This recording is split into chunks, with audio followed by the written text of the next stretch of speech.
Ciobanu, lead editor with the Papers, and I'm excited to speak with Nikola Škorić, CEO of Electrocoin, and one of the minds behind Motion, an event dedicated to fintechs, banks, cryptos that will happen in Croatia by the end of March. But we'll talk about that one later. And Nikola is going to kick off our new video interview series on Web3 payments.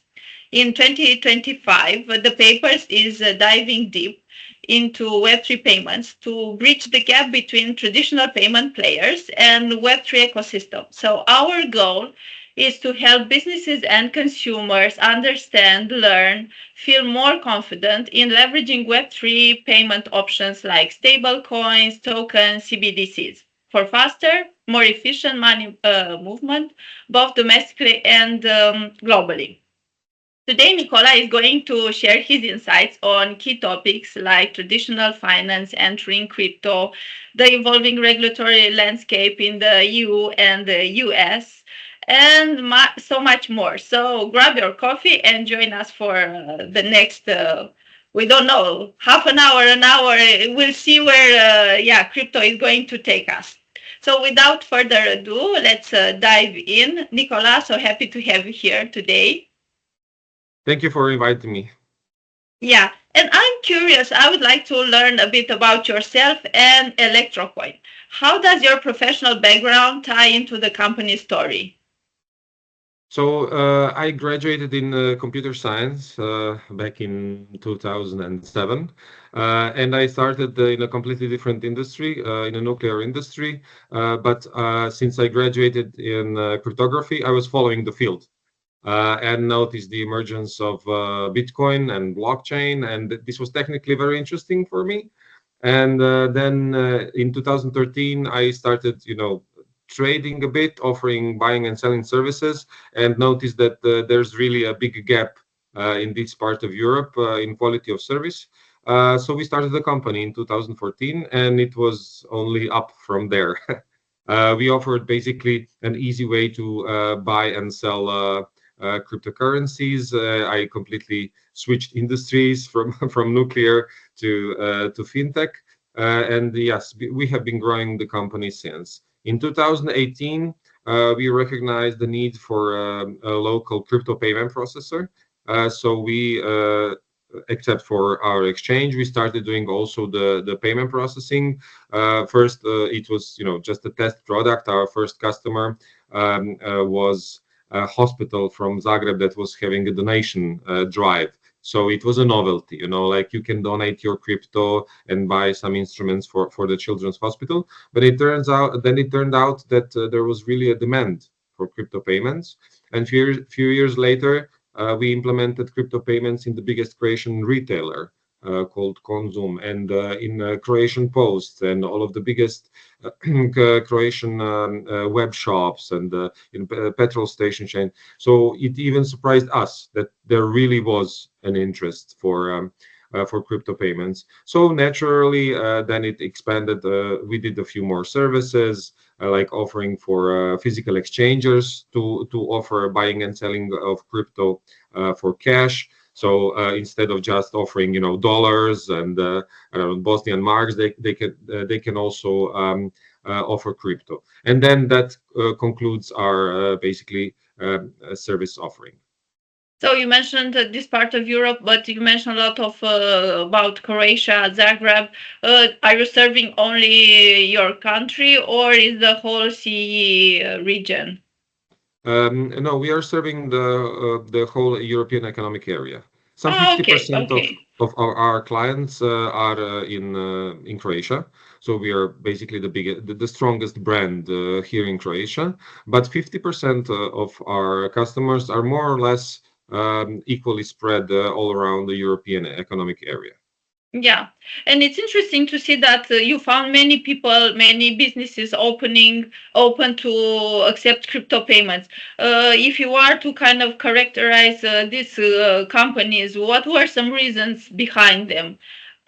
again, I'm thinking, so from your example, you started from a very, let's say, official thing like nuclear industry, but then I see in you some ideas like curiosity, trying, yeah, things that are different, innovation. So I'm guessing that maybe some of this apply also to these new businesses. What can you say Yes, about them? yes, you're correct. Most of things we did in this industry started basically as exploration, as a bit of fun. Let's play with crypto, let's buy, sell, and then it turns out that we can offer quite a good service of buying and selling crypto. And then we decided, okay, let's try to do this donation drive, and allow them to accept crypto. And then it turned out that other people also need it and that other people also find it useful. Of course, when we were starting the payment processing side, we had this idea that stable coins. The narrative in last year is changing a lot. Like stable coins really are starting to make more and more sense in payments, both locally and internationally. But back then in 2018, we had this idea that stable coins are, a future of money. But it ended up that basically people who have crypto really, feel good when they can spend it directly Yeah. without using, for instance, a credit card. All of the biggest services have credit cards attached to their crypto wallets, but people really like to spend their crypto directly. And from there, it ended up that people mostly like to spend it on luxury goods, especially when price of crypto is growing. Then we sell a lot of cars, watches, Okay. gold bars, stuff like that. And even through bear market, a lot of IT equipment, because obviously the demographics are more tech savvy people.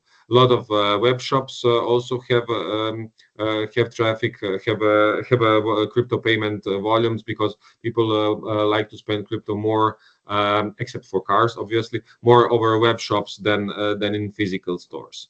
Only in, say, last year, we've seen this shift of narrative globally, with, for instance, Stripe buying Bridge, and now more of a traditional financial and payment institutions are looking into crypto. Exactly. In a way, you kind of anticipated my next question.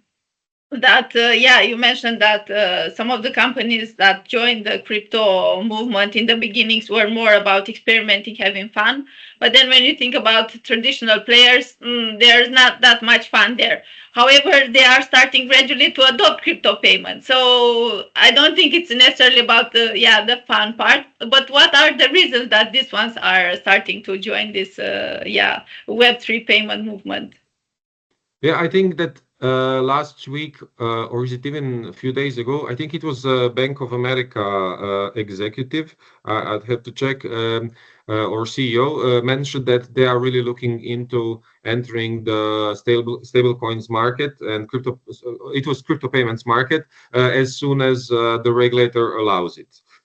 This, I think, this shocked a lot of us because the attitude of banks towards crypto payments was very conservative, Yeah, yeah, yeah. to say at least. But we really do see a shift.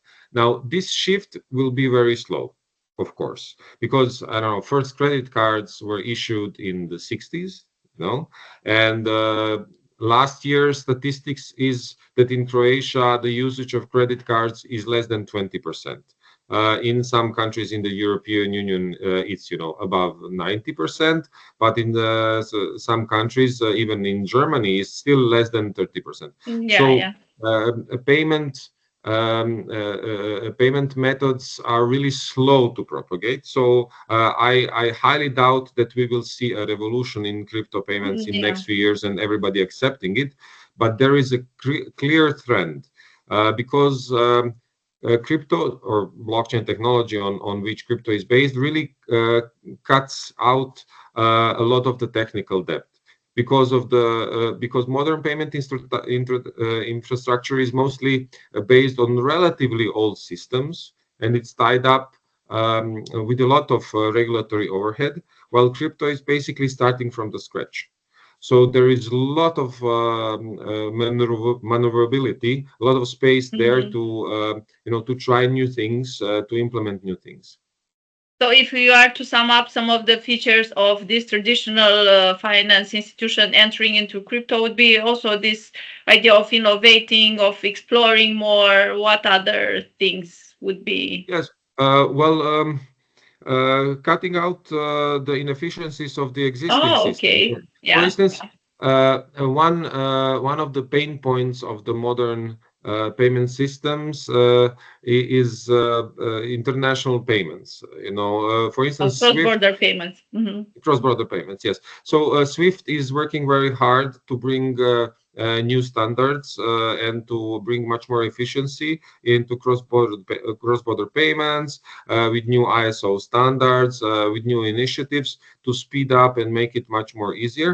On the other hand, if banks are more and more turning towards stablecoins, because what stablecoins allow is SWIFT basically does two things through two different channels. One is message passing and one is settlement. So when Yeah. you send a transaction, there's a message this person is sending to this person, and then afterwards there's settlement, movement of funds through hoops, the different banks and stuff like that. So they're trying to make it much more efficient, faster, more secure and stuff and such. On the other hand, what stablecoins offer is basically message passing and a physical settlement in the same thing. Because when you do a blockchain transaction of one stablecoin denominated euro or dollar, you are basically doing the settlement with that coin, because the sending bank has access to quite deep liquidity in this stablecoin. They can exchange it for euros, dollars almost instantly. And the receiving bank on the other side of the world also has deep liquidity and can do this settlement basically instantly. And blockchain transaction takes less than a second. So they can easily bypass all of the hurdles that SWIFT is now trying to solve in its system. This is just one example. The gross settlement in cross-border transactions. So in a way, the advantages are kind of obvious, but still there are some institutions that are reluctant ones. Why is that? And how can we educate these institutions, or where can they learn more about these new developments? Financial institutions, especially banks, are conservative for a good reason. Banks have been around for 300 years, and most of the time they have been slow to innovate because they are basically the bedrock of our civilization. I mean, the industrial revolution was happening. What could happen because there was a banking system. There was a way to move money. We cannot live without banks.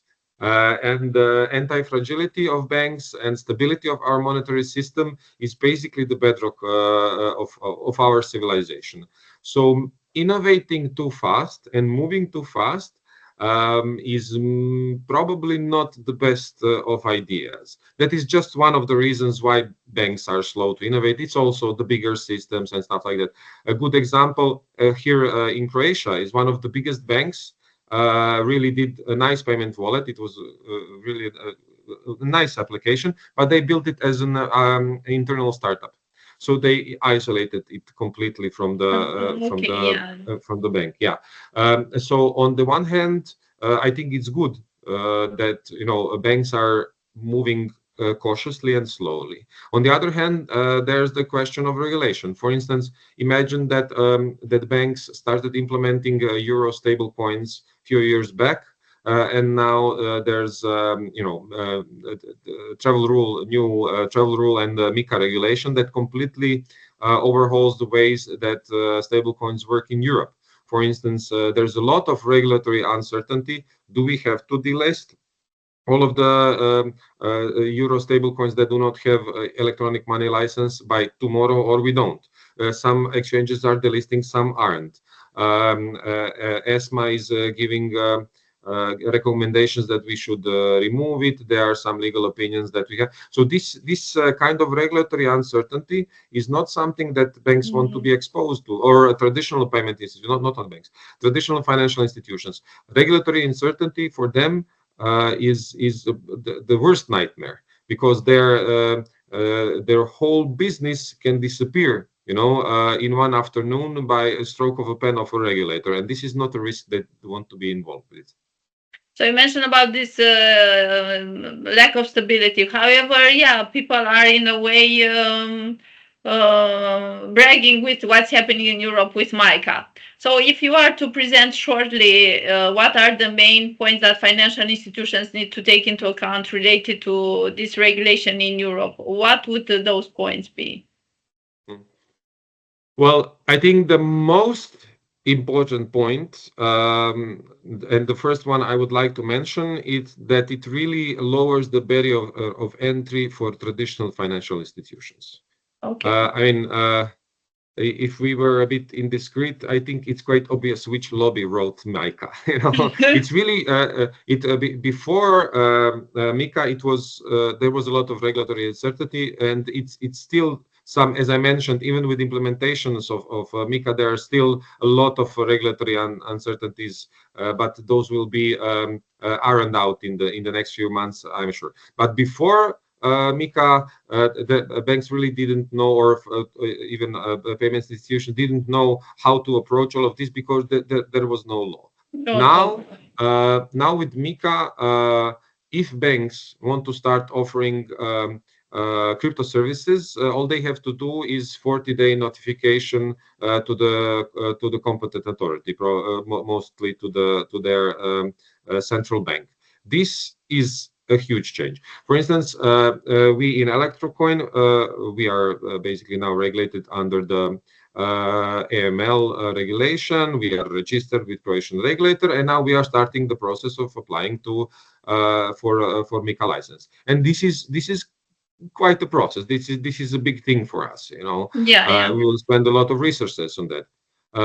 Financial institutions, on the other hand, just have to do notification, because they already have their licenses. So I think this is the main point I would like to make, because now it changes everything. Yesterday, I think it was yesterday, we heard Jeremy Powell say, so head of the American Fed, say in an interview, in a live Q&A, that he expects more and more banks in the US to start offering crypto services, because they don't see any barriers to that. MiCA basically did the same thing, just not a live person saying it into the microphone. It's open for all. Now you can do what you wish, and this will probably lead to the reshaping, in sense that the old players, the smaller players, the startups now have a lot more of regulatory overhead, and that the incumbents have a much easier way, and there will be a lot of shift. Yeah. The other main point I think that needs to be mentioned is, of course, in the stablecoins industry, asset reference tokens industry, and electronic money tokens. We see, through last say 2 months, a lot of chatter if USDT has to be delisted, because that's of course not only the biggest stablecoin on the blockchain, it's the most traded cryptocurrency. It has twice daily volume of Bitcoin. So we can say easily it's the most important cryptocurrency there is. And now a lot of European institutions are crypto companies are delisting it, and a lot of them aren't. So this definitely is the number two. I would say the number two development leading from MiCA, and both of those are not really looking good for the existing crypto companies. But what do you mean by both of those? Delisting or keeping it? So both opening crypto to banks, and bringing regulatory overhead to existing crypto companies, and the listing of basically the most important cryptocurrency from European companies.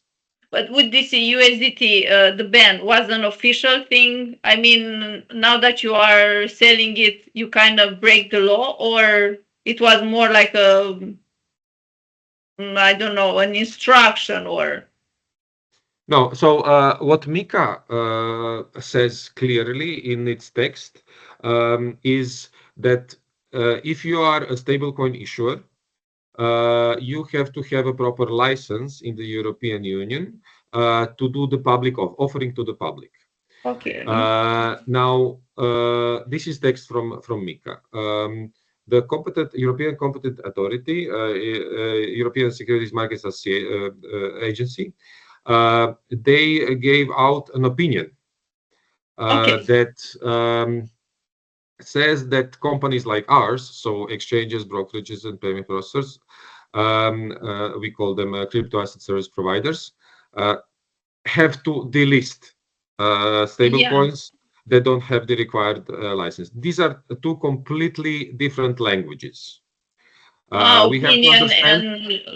okay. One is public. So their interpretation is that listing the stablecoin on the website of the crypto asset service provider constitutes offering to the public and admission for trading. There are quite a lot of legal opinions from legal professionals from the industry that this is quite a stretched interpretation. So I think there will be a lot of back and forth between ESMA and the industry to clear this up because what we in the industry feel is that ESMA is really overstretching it and they are not doing it in the spirit of MiCA, because if MiCA wanted crypto asset service providers to delist the stablecoins, the language would be completely different, and now this opens quite a lot of regulatory uncertainty for us, because our interpretation is that we are not required to delist it, while ESMA is stating that we are, and now some will follow the letter of MiCA. And the sense of the spirit of MiCA, and some will follow the clear instruction given by ESMA, be it compliant with MiCA or not. Yeah, I see. And since we talked about these things that are not very clear or well defined, what other crypto developments are a bit left out of MiCA when it comes to stating their playing ground? Well, there's I mean the hottest NFTs things are regulated, are. Yeah, NFTs are explicitly exempt from MiCA, but NFTs, I would say, they were hyped for a few years, but now NFT activity really is more or less non-existent. It's on the fringes even. Promise lots of potential, I think, for the e-commerce and commerce merchants. Yes, they do have a lot of potential, but we don't see it in reality right now. But much more important segment that is in trouble because of MiCA is decentralized finance, because DeFi there's a lot of DeFi usage. If you compare NFTs and DeFi, NFTs have potential, and I'm quite sure we'll see quite a lot of NFT usage in the future. But at this point, that industry really is. The activity went way down. On the other hand, decentralized finance is alive and kicking, as active as always, and there is a lot of regulatory uncertainty there because, for instance, one of the most used stable coins in the industry, called USDS, formerly known as DAI, it's issued by a DAO. Decentralized autonomous organization, which doesn't have a legal entity. So it cannot be licensed. So it cannot be served warnings. There's nobody we can ask, are you planning to have a license? What's the plan? So the DAO, fortunately, commissioned a white paper from a well-known crypto legal office, quite well known in the industry, and they penned, I think, 70-page opinion on MiCA and stablecoins, and they clearly state that there is no requirements for crypto asset service providers to delist decentralized stablecoins. Yeah. As I already mentioned, you can imagine this will be hotly debated. This will be quite a contentious topic. We are still unclear, what to do with some stablecoins, and now decentralized stablecoins are even in bigger trouble. And I think this is really important because decentralization is the cornerstone of our industry. What we see in last years, especially in last months, is, for instance, decentralized exchanges taking over centralized exchanges by volume.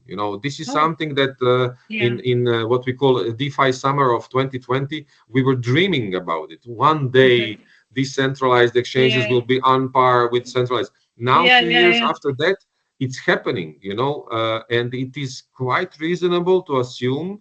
I mean, there is high probability that in next few years, decentralization will be fully achieved. Incumbents like Binance will see much less volume than completely decentralized exchanges, and MiCA brings no clarity there. Which maybe is a good thing because they tried to bring clarity into the stablecoins area, and then they ended up banning some of them. So but this is what happens in the EU. Now I'm curious to see what are your thoughts. What is happening over the pond now with the US election? I mean, that happened last year, but now Trump is already elected. So now let's see what's happening there. It's hard where to start. Trump. There's only one word. It's Trump. What we know about Donald Trump is that we cannot know anything. But leaving aside, his personality. What are some things already starting to happen? Yeah, well, it's obvious that he is under great influence of crypto industry there. I mean, on his inauguration ball, for instance, I mean, all of the biggest players from the crypto industry were there. So yeah, we do expect a lot of changes. I mean, 2 days before his inauguration, he launched Memecoin. That really says a lot about not only him but also his wife. That says a lot about his attitude towards crypto, because the SEC, Securities and Exchange Commission, for the last few years was really aggressive towards crypto in the US and globally. I mean, the CEO of the biggest crypto exchange in the world did jail time, in the US, and now this will probably change, 180, complete turn. That is what we can see already happening now. US, fortunately for them, lags behind Europe with federal regulation. There are some states have regulated crypto industry. For instance, the state of New York has a bit license, I think, since 2018, or I don't remember the year, but for a few years now they did have a licensing process, for instance, in the state of New York. But on the federal level, there is no crypto regulation, and we probably will be seeing some introduced. There already were some initiatives in the last year. Yeah, some stablecoin bills. I think they wanted to regulate this space. Yes. Several initiatives were there, not only regulating stablecoins, but also customer protection, securities trading, and stuff like that. All of these now has no chance of passing because those were quite restrictive. And with the changes in the US Congress, I think that regulation that we will see coming in next few years will probably be much more pro-crypto. And I mean, it's relatively reasonable to expect from the Trump administration to bring some pro-crypto regulation in Yeah, the they EU. mentioned, I think, something about some Bitcoin reserves, right, for the state, Yeah, and building yes. some Well, data centers where to store all this. yes, yes. This is another thing, except from regulation, they are also thinking about having a strategic Bitcoin reserve, which is, I mean, which already is showing results. For instance, the head of Czech National Bank mentioned a few days ago that they would be stockpiling Bitcoin. That obviously is influenced by Donald Trump's talking about strategic Bitcoin reserve. Our industry, of course, is split in opinions about this idea about strategic Bitcoin reserve because it means a lot of state meddling into our industry. If the U.S. becomes one of the larger holders of Bitcoin, this definitely will mean they have interest in how Bitcoin develops further. And yeah, this can be a good and a bad thing. Do we really want the repetition of what happened to gold in the first half of the previous century when American administration confiscated gold from the American citizens? I'm not saying this will happen to Bitcoin, Yeah, but there are historical precedents that too much of interest by the American government towards some instrument can lead to trouble. So this is both. It can have optimistic and pessimistic angles. okay, okay. And yeah, you mentioned with these meme coins. I was curious because we also had Elon Musk at the point launching a meme coin, and I noticed that yeah, prices spike. But on the other hand, does this minimize trust in the crypto industry? Uh, well, it depends on the person. A lot of people were only first exposed to crypto through meme coins. And this was basically, a gateway for people to start learning more about crypto. When you see, I mean, myself personally in elementary school, we were really big on those stickers with football Yeah, players, yeah, yeah. exchanging those. Meme coins are not the same thing, but uh, they make the same feeling in people. They make people enthusiastic about crypto, and then they start asking questions. Okay. And I know a lot of people, that started, trading meme coins on Solana, and now they are knees deep in decentralized finance, and looking into utilities of Ah, crypto I and learning see. a lot about it.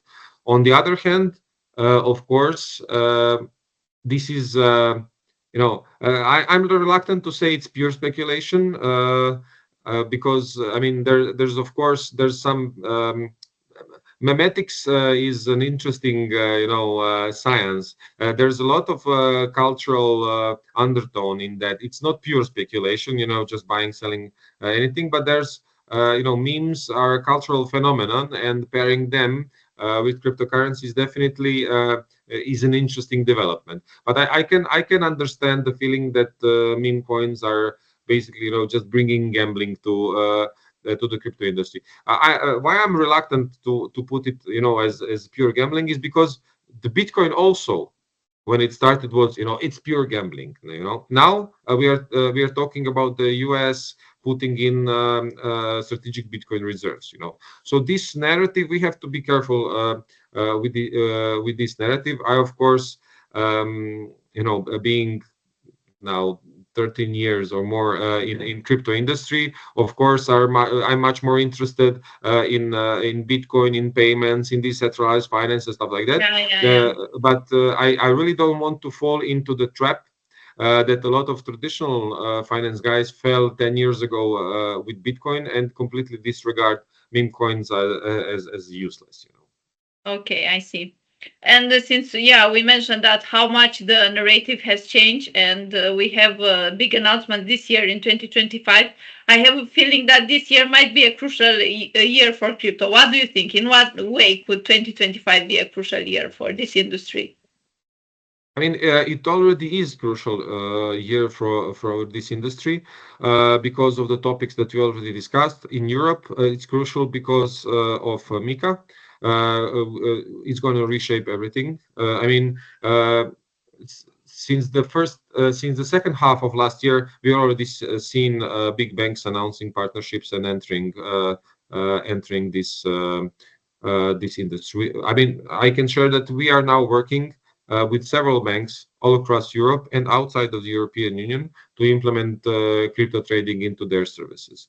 This is revolutionary. You know, remembering the times of 2014, 2015, when opening a bank account for a crypto company was insurmountable problem. You know, and now that we are working with banks across several countries to bring crypto trading to their traditional, banking clients, this really is a complete game changer. And we are seeing that now in January of 2025. In the US, what we definitely will see is a new push towards into the sales of the American crypto industry. As I mentioned, it's quite unclear in which direction it's going to go, but it's going to go forward. You know, and it's going to be hard. And this will be, of course, followed by other jurisdictions. I'm quite sure of it. We see for the last few years, we see explosion of crypto in Africa, in South America, and the global South. I mean, I have to mention that crypto department or blockchain department of Deutsche Bank is in Singapore. So I mean that Southeastern Asia is for the last few years on the forefront of the development of crypto industry, and I think that all of those regions will see an immense push forward in 2025. So yeah, this definitely will be one of the crucial years for crypto. And since we mentioned one of the crucial years, it will be probably one of the crucial topics at Money Motion. Can you tell us a few things about the event that is going to happen in less than 2 months? Oh yeah. Yeah. Well, I mean, a few years ago, I was just a crypto guy, a CEO of a crypto company, trying to make relationships with traditional finance, with banks, payment processors, fintechs. And what I noticed is there's really a lack of an event where all of us can sit together. You know, we have really good crypto conferences in Europe. There are some really good banking conferences, some payment conferences, but except for Money 2020, which is really a mix of everything, and several smaller events, for instance, like Unchain in Orada. There was a lack of a big event that really brings all of those industries together, where we can intermingle, talk in a relaxed atmosphere. So I spoke with few of my friends from banking and payments, and we decided to build such a conference. And in 2003, we did it. We were quite optimistic. We targeted 1,000 people in Zagreb, and we accidentally oversold it. So we never imagined we would sell it out. And there was first year there was 1,200 people there. So we next year we had to move. So first year was 2023. The feedback was very positive. Next year we already had 2024. We had 2,000 people in Zagreb from all of those industries. And we really had great impact. For instance, our headliner on first Money Motion was Andrius Bečejka, board member of Revolut. And the year after that, Croatia was the fastest growing market for Revolut, which means we really sent the message out there. Yeah. We had, for instance, Christian Rao from Mastercard talking about Mastercard's crypto strategy in front of a room full of traditional finance guys from all of Croatia, from all over Croatia and few neighboring countries. And the impression that left of them was long-standing. The narrative completely changed in Croatia after the first money motion. The second one brought even more people from all around the neighboring countries. And now for the next money motion in March of this year. Can you share the dates? 27, 28, right? 27th and 28th of March. Yes. Okay. And the place, Zagreb. It's in Zagreb, Croatia, on Zagreb Fair. Yeah. This year we are. I mean, already last year we are basically the biggest financial conference in Central Eastern Europe. I was quite surprised that we reached that milestone in just 2 years. First, I was my communications guys. They had to prove it to me that there really are no other bigger. But in Central Eastern Europe, we've basically become the go-to place, and it brings me really a lot of joy, but also business satisfaction, because all of us 5 founders, we are not events. We are not events production company. All of us are industry professionals that really wanted to have an event where we can do business in Zagreb. And we really managed to do that. Not only 5 of us, of course, as founders, all of the people that come to Money Motion are able really to do a lot of business, across industries, banking, payment, fintech, and crypto. And this is basically, it means we hit our targets. Yeah. And we're happy that you invited the Paypers as media partners to the event. And I look forward to meet you in person in less than 2 months. So, Nikola, it has been very, very insightful and full of information and things to take over interview with you regarding the crypto and the DeFi space. And thank you for making time to speak with us and our audience today. And we look forward to follow up maybe in March after your event. Well, thank you very much for inviting me. It's always very informative, and I really like to read the papers and watch your podcasts. And I'm so thrilled that I had the chance to talk to you in this program. And see you in Zagreb in March. Yeah, and one thing I take would be something like the keyword of this video series could be we're entering the DeFi summer, as you mentioned. Yes, entering the crypto year. Yeah.